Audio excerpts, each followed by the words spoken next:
ERISA section 338 discretionary fiduciary. And notice that word discretion. Whenever you see that in an investment setting, it means that they don't have to ask permission.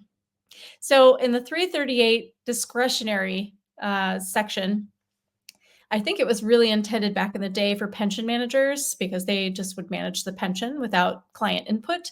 But today, what this looks like is that the investment advisor has the ability to select the investments that go in the plan. If there's a replacement that needs to be made, they're taking on the liability for selecting that and putting it in the plan. And the plan sponsor is somewhat relieved of that. So they're not on the hook necessarily for the decisions that were made.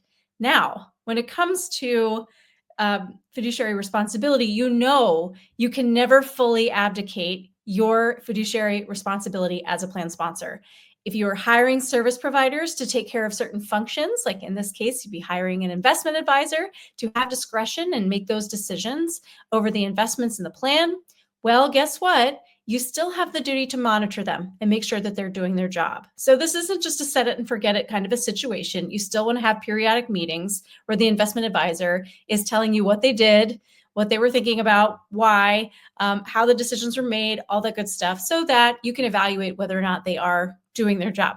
So that's still important. You can't just completely wash your hands of it. So non-discretionary and discretionary. When you have discretion, that means that you can make those changes without plan sponsor input. Now, having said that, there are some record keepers that still need to get instructions from the plan sponsor in order to make a change within the plan.